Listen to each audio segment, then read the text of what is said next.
Olá, sejam todos bem-vindos ao nosso canal no Instagram, @Jornal Timoneiro Canoas, e também no nosso canal no YouTube, OT Play TV, o canal de streaming do Grupo Timoneiro. Sou Vanderlei Dutra, falo direto aqui do nosso estúdio Parque, que fica no território Cowork, na Avenida Farroupilha 3992, a 2 quadras do Parque Getúlio Vargas, do Parque Shopping.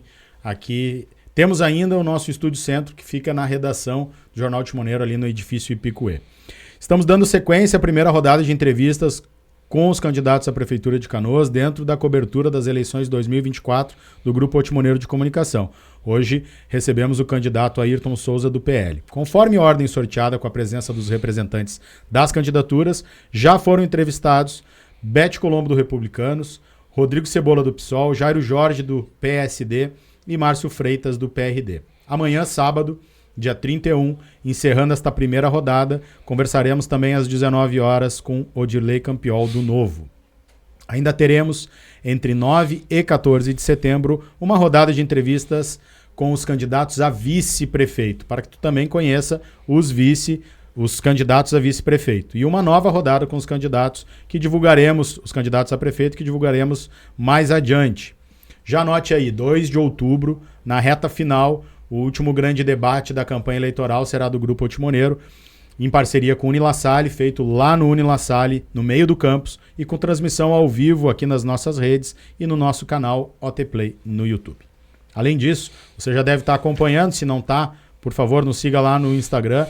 Estamos publicando a cada 2, 3 dias vídeos onde cada candidato tem 40 segundos para responder uma questão que é feita para eles. Então, no mesmo vídeo de 4, 5 minutos, você tem a possibilidade de saber e comparar as propostas de todos os candidatos sobre o mesmo tema que é perguntado. Hoje, mais tarde, vai ter um vídeo sendo lançado aí sobre a saúde de Canoas, então fique atento. Cada entrevista terá a duração de 40 minutos de bate-papo aqui, que vai começar a contar agora. Começa a contar agora, é isso aí. Eu recebo então Ayrton Souza, que é empresário do ramo gráfico e está no seu 4º mandato de vereador. Já foi também secretário de Relações Institucionais na Prefeitura de Canoas, na gestão de Luiz Carlos Busato, e disputa pela primeira vez o cargo de prefeito de Canoas. Bem-vindo, candidato, obrigado pela presença. Boa noite, Vanderlei, e a todos aí que estão nos acompanhando aí pelas redes sociais. Então, prazer estar aqui falando desse tema tão importante que é a nossa prefeitura, a nossa cidade, Canoas. Certo. Como eu fiz com todos os candidatos até então, eu quero começar te pedindo para que tu conte como é que foi a tua vivência, do ponto de vista pessoal e também político, e a atuação durante a enchente de 2024, pois é algo que os canoenses estão levando muito em conta e estão cobrando muito dos políticos da nossa cidade. Vanderlei, primeiramente aí quero voltar aí e falar no Timoneiro.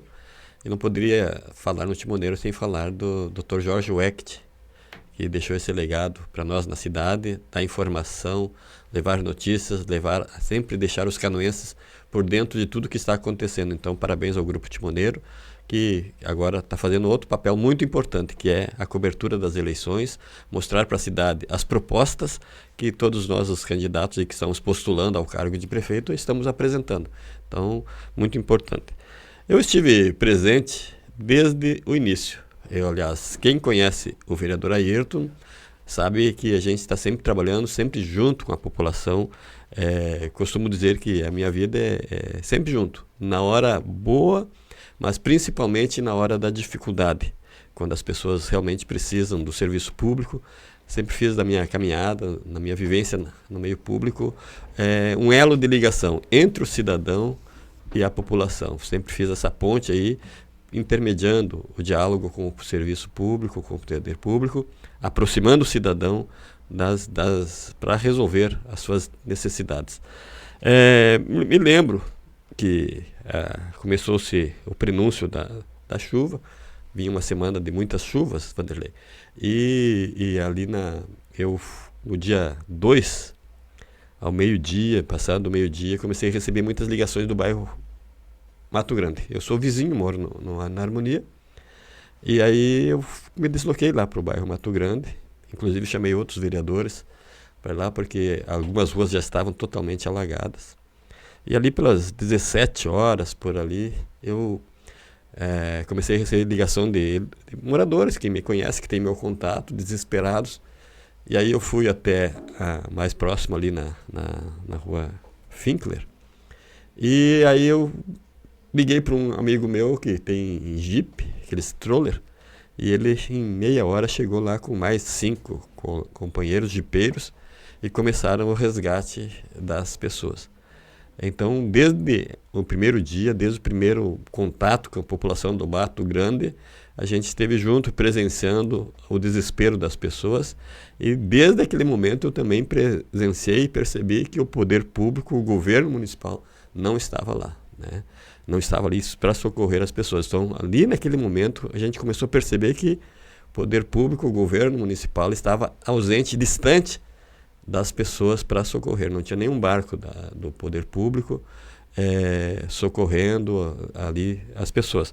E realmente a falta desse dique de contenção no bairro Mato Grande é um grande problema que tem que ser resolvido imediatamente. A cidade está desprotegida.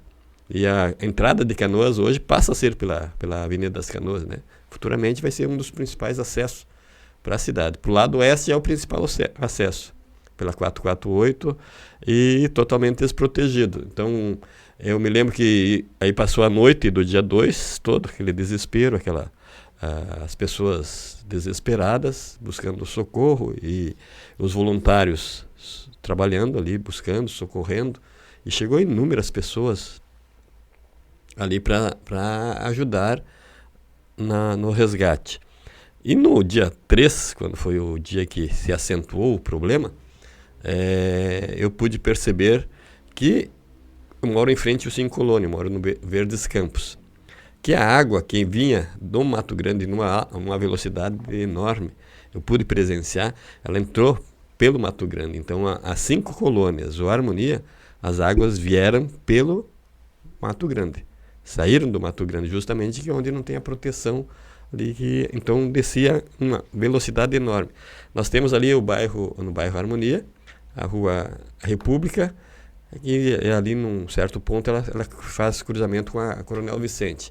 A água vinha numa velocidade tão grande que ela fazia um redemoinho ali na Coronel Vicente, tão forte que era.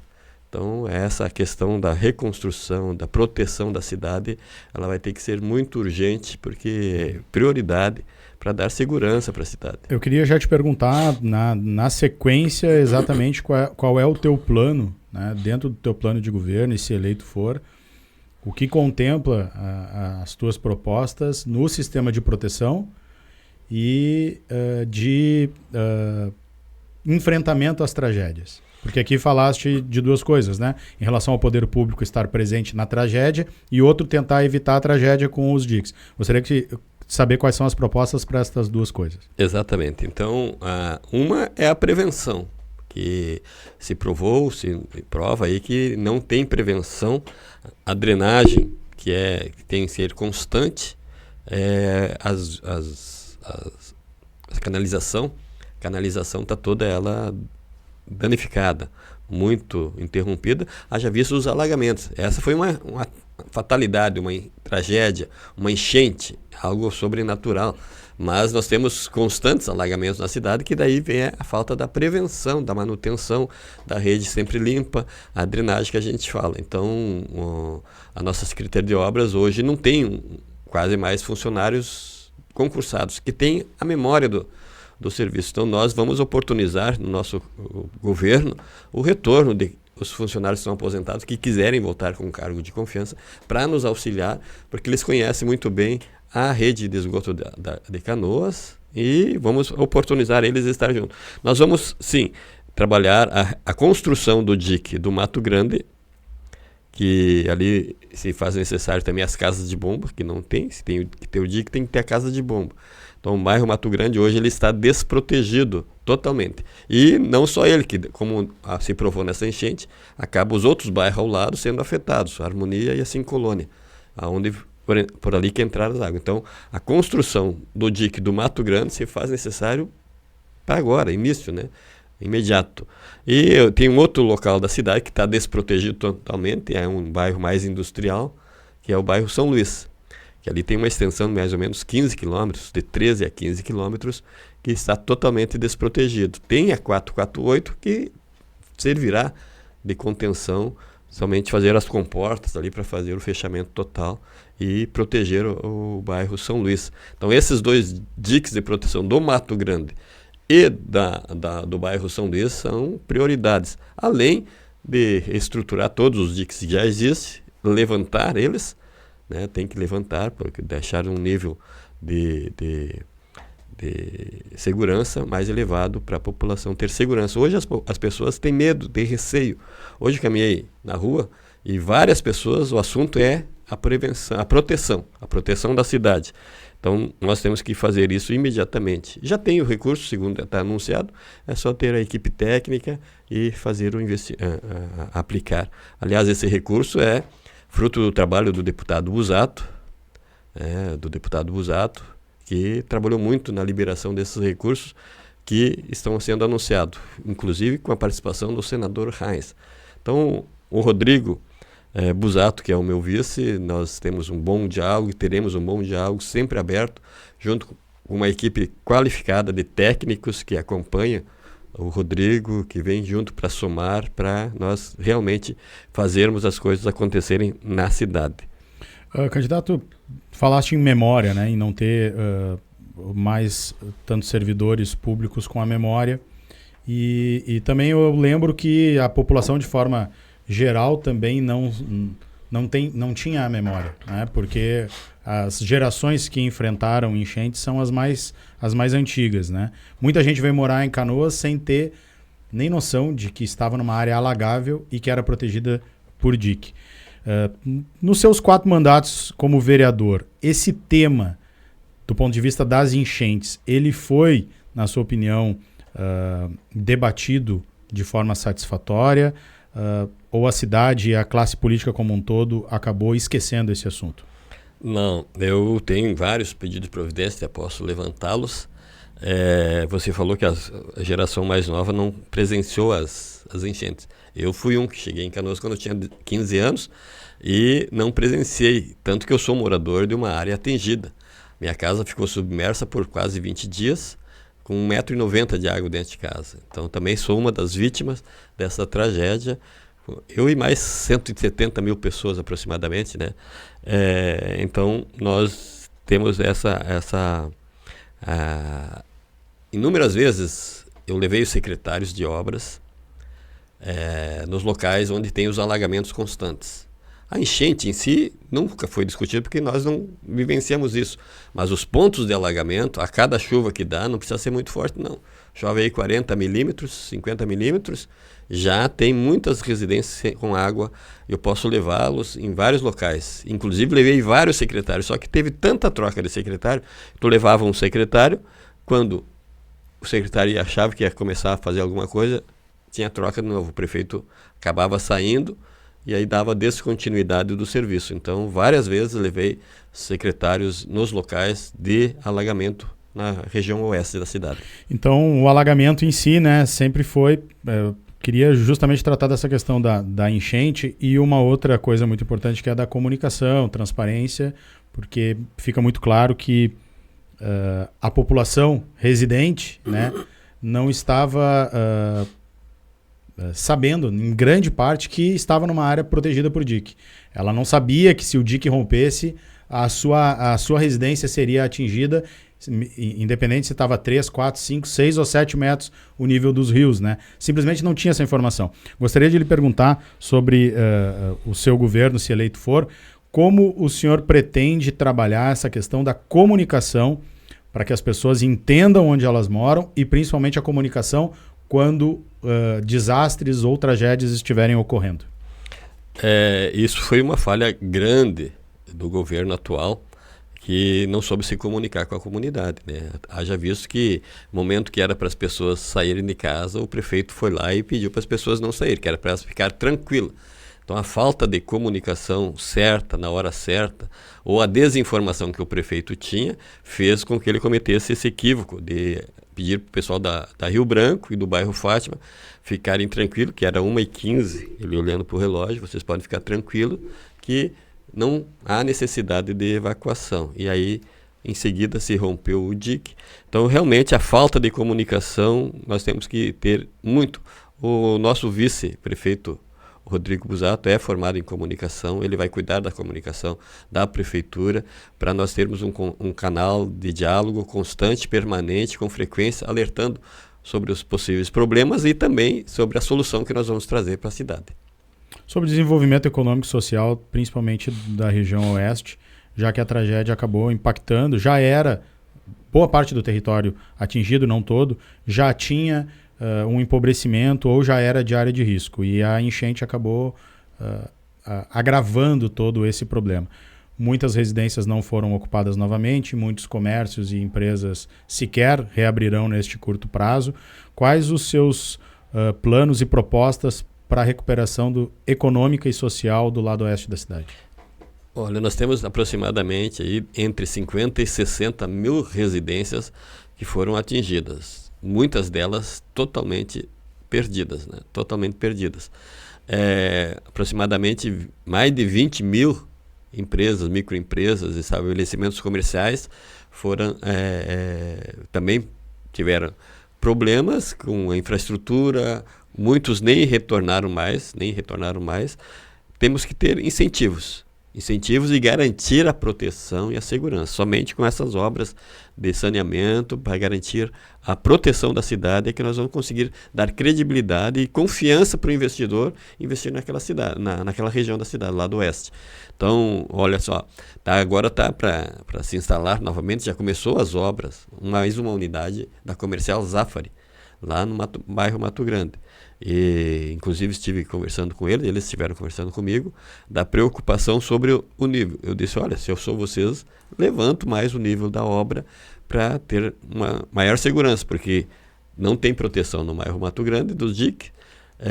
O governo está anunciando que vai fazer a obra, mas se o governo permanecer, esse governo aí, não se sabe se realmente vai cumprir, porque já está há 12 anos daí, e não fez em 12 anos, sabe lá se realmente vai dar continuidade aos projetos e se realmente vai fazer. E se realmente vai ficar no cargo, porque está sob uma liminar. Então, agora, se nós assumirmos a prefeitura, nós vamos priorizar e vamos fazer essa obra de proteção do bairro Mato Grande e do bairro São Luís. Já está o recurso, boa parte do recurso assegurado. Vamos manter o diálogo com Brasília e, se possível, também buscaremos créditos internacionais para a implementação dessas obras. Tu não vai conseguir atrair investimentos para uma região se tu não tiver a cidade protegida com as garantias. Ainda mais depois dessa tragédia que deu da enchente, as pessoas estão mais atenciosas. O investidor não vai querer botar um investimento alto numa região que pode ser. Então nós vamos ter que dar a credibilidade, a confiança, e é somente através das obras de infraestrutura. Antes de voltar para os temas que atravessam a questão da enchente, já que nas últimas 2, 3 o senhor citou o prefeito, eu vou te fazer uma pergunta de política, vou entrar em política aqui. Você está na oposição ao atual prefeito, né, que busca a reeleição, tem feito duras críticas, inclusive agora fez algumas, né? Mas em outros momentos vocês estiveram lado a lado, né, durante essa caminhada como um todo. E em todo o conteúdo de política que a gente tem colocado e postado, muita gente tem vindo falar e criticar essa relação de que muitos que são candidatos já estiveram juntos, já trabalharam juntos, já foram governo junto. Eu gostaria de pedir para o senhor explicar como a população deve ver isso. Essa relação de uma hora você ter feito, de repente, parte do governo ou estar ao lado e agora ser contrário. É bem tranquilo. Quando tu empresta teu crédito para alguém, é porque essa pessoa, tu tem confiança na pessoa. A partir do momento em que a pessoa é apontada pelo Ministério Público com suspeita de desviar da saúde mais de 65 milhões, não tem como tu continuar ao lado de alguém que traz tamanho prejuízo para a população de Canoas, especialmente na área da saúde. E essa constante entra e sai de prefeito, essa inconstância no prosseguimento do serviço público, não tem como a gente continuar dando crédito e estando ao lado. Foi esse o motivo. Quando a Polícia Federal invadiu o apartamento do senhor prefeito por suspeita de corrupção, por um desvio de mais de 65 milhões, naquele momento eu segui na oposição, entrei para a oposição porque não compactuo com a minha história, a minha vida, a vida pública toda, não tem nada para ser apontado envolvendo nada com ilícito. Então, quando eu emprestei, não tinha esses apontamentos do Ministério Público, não tinha Polícia Federal na casa do prefeito, não tinha nada. Então, é um divisor de água, né? Tu deu crédito para uma pessoa que decepcionou, não só a mim. Mais de 80 mil pessoas foram decepcionadas, que confiaram nele e apostaram nele para realmente fazer uma administração. Hoje, nós vamos entrar mais à frente no tema da saúde, nós vamos mostrar números aqui que são absurdos, que a saúde fragilizada do jeito que está. Ainda para ficar então no tema da política, para a gente seguir adiante, mais 2 perguntas. Hoje, principalmente na pré-campanha, né, a sua temática foi muito formatada em cima das bandeiras do ex-presidente Bolsonaro, né, inclusive do mesmo partido, né, o PL. Se eleito for, como é que vai ser o teu governo? Ele vai ser mais conservador, mais progressista, para a gente usar 2 adjetivos aí, mas o senhor pode utilizar outros se quiser. Eu comungo, sim, das ideias do presidente Bolsonaro, tanto que sou do partido dele por acreditar, confiar, principalmente no combate à corrupção. Me lembro de uma frase, Vanderlei, que o Bolsonaro, quando assumiu a presidência da República, disse: no meu governo não haverá corrupção. E o cara que for pego com a mão na botija vai para o tronco. Assim será o nosso governo em Canoas também. 0 para corrupção, 0 para meter a mão no dinheiro público, porque o dinheiro público tem que ser investido em retorno para a população. Então, tem as bandeiras que são Deus, pátria, família, liberdade. A nossa liberdade, que é um tema muito importante, mas nunca naquele radicalismo assim, né? Sou um cara centro-direita, que convirjo em muitas pautas com o presidente Bolsonaro, então terei muito diálogo com a sociedade, sou uma pessoa do diálogo, transparente, então não terei essa dificuldade em conversar com as pessoas. Será um governo, se ele for religioso ou com forte influência de igrejas e religião? Não. Vou administrar para toda a cidade, todos os segmentos da sociedade, como tenho feito na minha vida. Minha vida, eu me relaciono com todos os segmentos da sociedade. Eu entendo que, como um gestor público, farei a mesma coisa. Sou cristão evangélico, sim, defendo a minha fé, acredito em Deus, mas vou administrar e trabalhar para que todos tenham. Eu falo muito em liberdade. Nós temos a liberdade para escolher o que queremos ser, desde que mantivermos a ordem, né, da cidade. Então não serei um governo de religiosos, serei um governo de pessoas capacitadas para administrar nossa cidade. Sobre máquina pública, qual o seu pensamento sobre número de cargos em confiança na administração, número de concursados, se está defasado, se não está, se tem que aumentar algumas carreiras e fazer concurso público, e também sobre terceirização na saúde, por exemplo. O que você pretende mudar ou manter da atual estrutura administrativa da Prefeitura de Canoas? A Prefeitura de Canoas hoje gasta aproximadamente 200 milhões de reais por ano com CCs. Fechando 4 anos, vai se tornar quase 1 bilhão de reais. Quer dizer, 1/3 da arrecadação de um ano. Hoje nós temos 3 bilhões por ano, aproximadamente, se gasta com CCs da Prefeitura de Canoas. Tem que enxugar. Hoje a máquina de Canoas tem mais de 50 secretarias ou status de secretaria. É um inchaço. Nós vamos reduzir, sim. Vamos investir no funcionalismo. Eu sou muito fã do trabalhador contínuo, porque quem tem a memória do serviço é o servidor de carreira, aquele que está ali, troca governo, sai governo. Nesses últimos mandatos, nesses últimos 4 anos, foram só 6 posses de prefeito, um absurdo para a nossa cidade, para qualquer administração. Acho que em nenhuma cidade no Brasil aconteceu isso, ou no mundo. 6 trocas de prefeito num mandato por conta da corrupção. Então, nós vamos enxugar a máquina pública, vamos fazer concurso público, já entrando um pouquinho na área do servidor público, nós vamos fazer concurso para todas as áreas, nós vamos revisar o plano de carreira dos servidores, do magistério também nós vamos revisar o plano de carreira, vamos dar o vale alimentação. A Câmara de Canoas já é assim, o servidor tem o vale alimentação, ele vai lá no mercado e escolhe o que ele quiser comprar, quando você recebe o rancho, todo mês vem repetidamente as mesmas coisas. Então, não, o cidadão, o servidor público vai ter o seu ticket de alimentação, vai lá, se alimentar de maneira, comprar o alimento que ele bem entende e que é segundo as suas necessidades. É algo que nós vamos implementar na administração para valorizar o servidor público.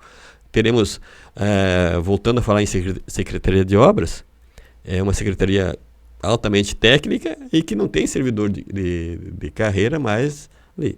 Eu me lembro quando eu fui secretário de Desenvolvimento Econômico. Eu cheguei sem conhecer a pasta. Se não fosse os servidores de carreira que têm o conhecimento da organização, seria muito mais difícil da gente fazer a gestão. Então, tem a memória do serviço público. O CC, ele é transitório. Nesse último governo se viu que cada 6 meses se trocava um grupo de funcionários, servidores, de chefias e tal.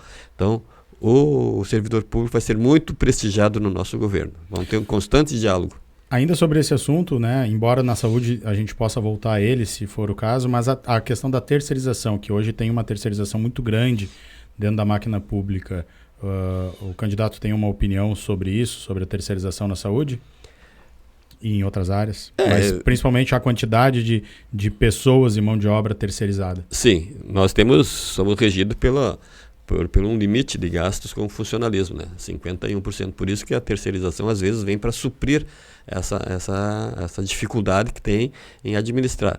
Não sou contra a terceirização, acho que tem que ser revisto alguns modelos de terceirização, mas nós vamos valorizar o servidor público que vai fazer a gestão junto conosco. Terceirização vai andar junto, mas sob a régia do servidor público. Sobre saúde, então, porque daí a gente já entra um pouco também nesse assunto, né? A saúde ela já vinha há vários governos com problemas de fila de especialidades, consultas, né? Principalmente as questões eletivas e também com superlotação nos prontos atendimentos. A enchente agravou tudo, principalmente porque impactou HPS, UPAs, mas também muitas unidades de saúde e outros equipamentos. O que o senhor propõe de forma efetiva para a área e a assistência em saúde em Canoas? A enchente agravou, sim, mas não é responsável pelo caos que a saúde já vive em Canoas.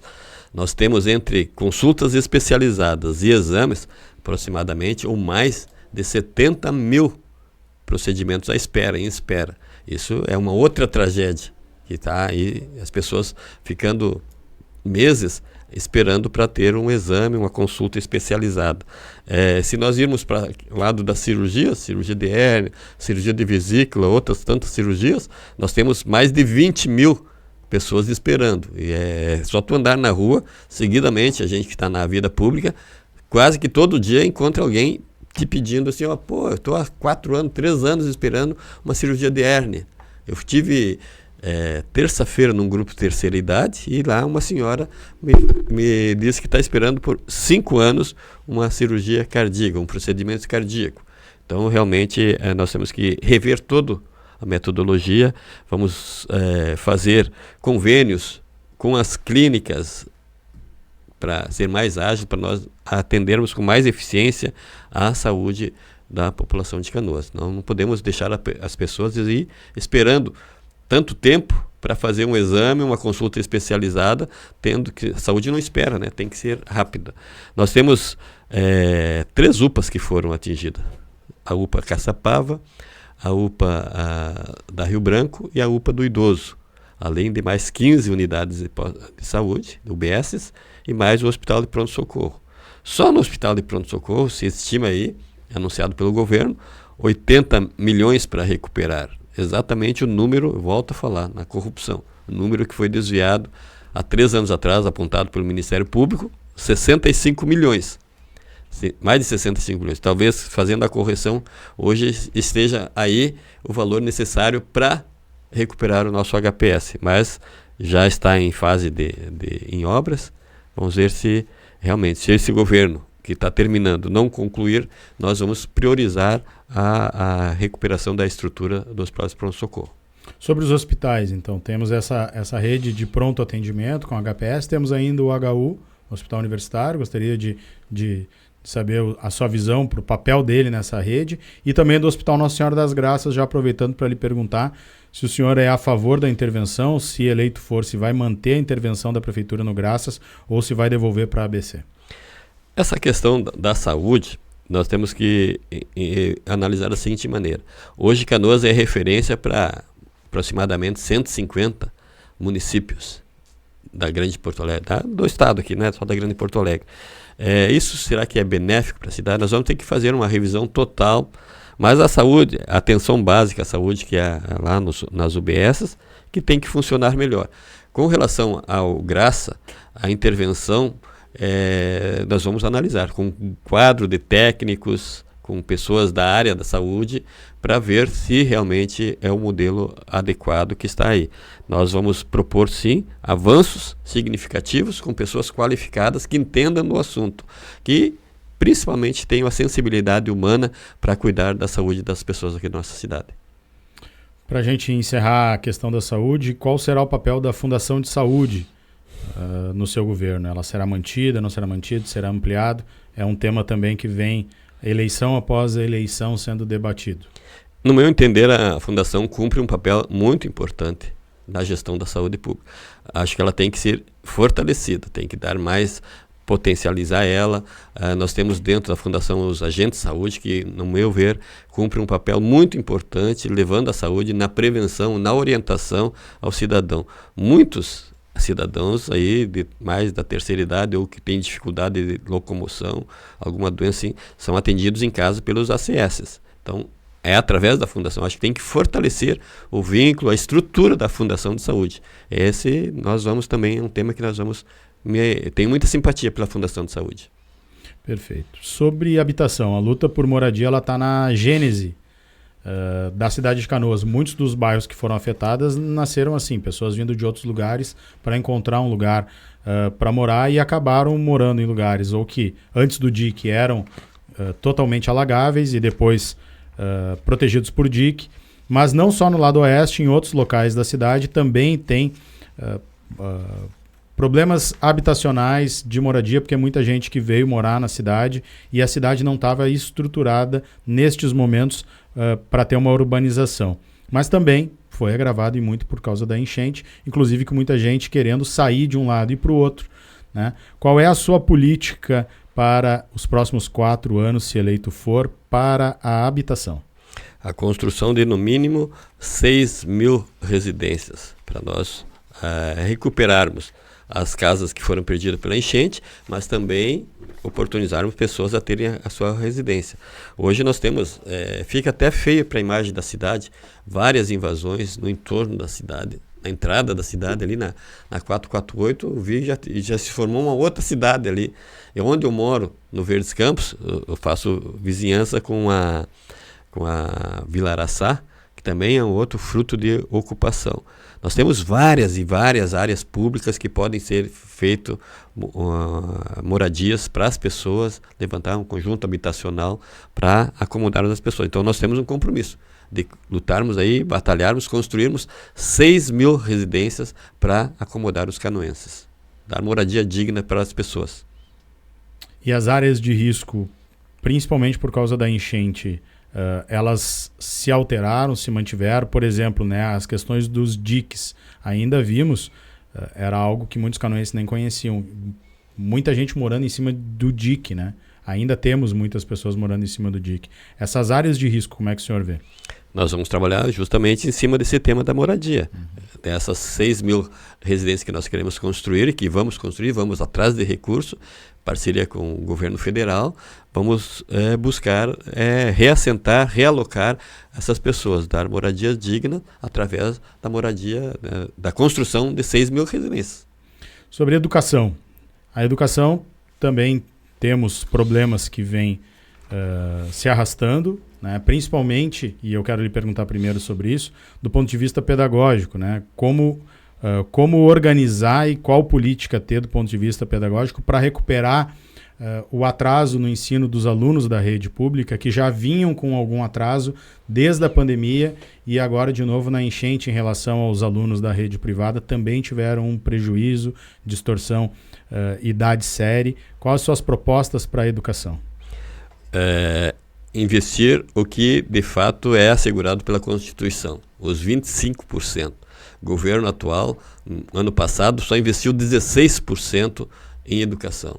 Por aí já se vê o tamanho da atenção que o governo não deu para a educação. Nós vamos revisar o plano de carreira do magistério, valorizar muito. Nós temos um quadro de professores qualificados, vamos oportunizar a eles mais qualificação com os recursos que tem. Sobrou 9% dentro de um orçamento do tamanho de Canoas, é muito dinheiro que foi deixado de investir na educação.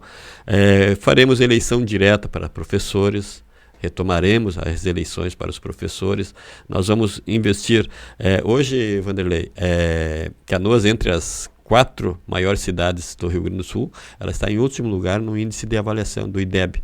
Então, realmente, o ensino da nossa cidade não vai bem, por falta de investimento, né? Se tu tem que investir 25 e você só investe 16, alguma coisa está errada. Então, o governo realmente está falhando nesta questão. Falando em educação ainda, nós vamos criar no nosso governo, uma das nossas propostas, a creche Corujinha, para atender a necessidade das mães que trabalham à noite e não tem lugar para deixar suas crianças. E também nós queremos incentivar as mães que são jovens a estudarem. E aí, então nós vamos estar cuidando das crianças enquanto as mães estão estudando ou trabalhando. Também vamos fazer uma gestão, fortalecer o programa da gestão compartilhada, né? Acho que hoje nós temos que ainda um déficit muito grande. Foi um tema que a nossa ex-vice-prefeita Gisele Weck trabalhou muito, educação, né, educação infantil, vi que ela tinha muita ligação, muita proximidade com esse setor. Nós vamos resolver de uma maneira mais rápida, porque hoje nós temos aí, acredito que mais de 3 mil, eu tive ontem esses dados, 3 mil crianças ainda à espera de creche. Então, através das entidades filantrópicas ou sem fins lucrativos, nós vamos tentar ampliar a compra da vaga para suprir a necessidade da educação. Sobre transporte público e mobilidade, a nossa frota está aumentando, a cidade está recebendo muitos condomínios, a mobilidade sempre foi complicada na cidade e tem aumentado tudo isso. Enquanto isso, também o transporte público, não só em Canoas, mas no Brasil inteiro, está sendo discutido, rediscutido. Em Canoas a gente já teve muitos modelos discutidos, mas seguimos com o mesmo. Gostaríamos de saber qual a sua proposta para a questão da mobilidade e se no transporte público mantém o sistema atual ou se pensa em algum sistema diferente, algum modal diferente e se vai fazer licitação. Licitação urgente tem que ser feita. Estamos aí, esse governo está se encerrando, 12 anos no comando da cidade e nunca fez a licitação. Aliás, nesses últimos 4 anos de governo, não entrou, Vanderlei, nenhum ônibus novo para atender a nossa população. A frota está toda sucateada e agora entrou, o ano passado, 20 novos ônibus, novos não, seminovos, e ainda o governo retirou, suprimiu da lei a obrigatoriedade do ar-condicionado, que era um projeto de minha autoria, que cada vez que entrasse ônibus novos ou seminovos na frota de transporte coletivo, seria que ter a obrigatoriedade do ar-condicionado.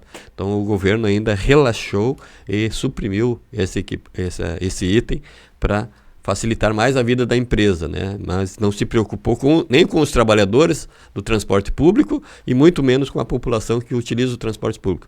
Nós temos que melhorar e muito. Vamos fazer licitação, sim, para assegurar um transporte de qualidade. Nós vamos ter que...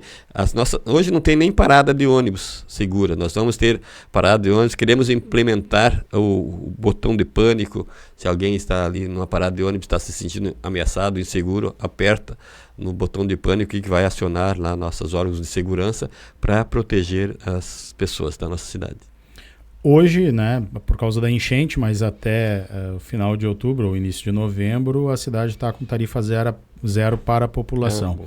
Isso algumas cidades, poucas é verdade, no Brasil já adotaram e foi um tema de muita discussão, principalmente lá em 2013, né, quando teve aquele movimento por tarifa zero.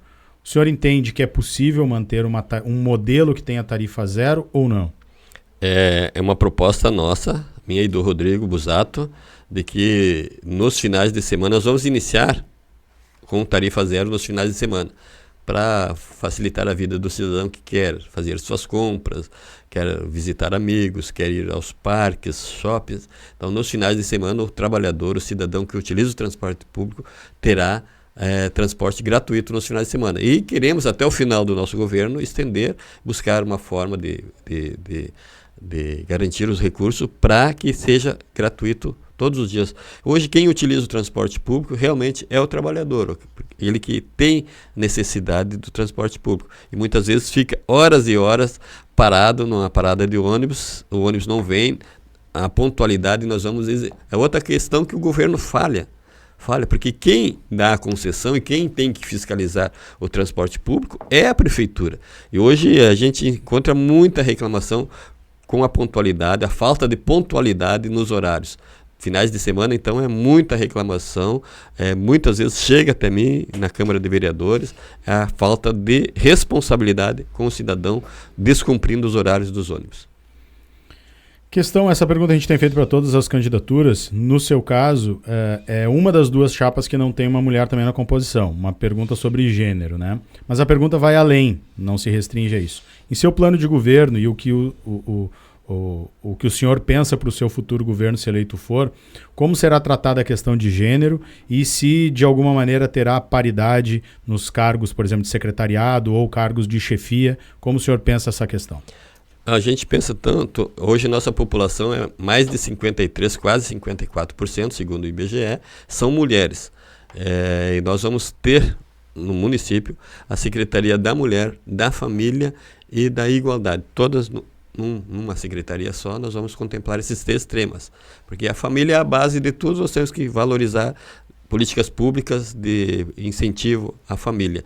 A mulher vai estar presente no nosso governo, vai ter igualdade, vai ter várias mulheres qualificadas que saibam se relacionar com a população. Características para fazer parte, para compor o governo, Vanderlei. Qualificação técnica, entender do assunto, mas principalmente que tenha sensibilidade humana, porque no serviço público, se não tiver sensibilidade humana, fica muito difícil fazer gestão.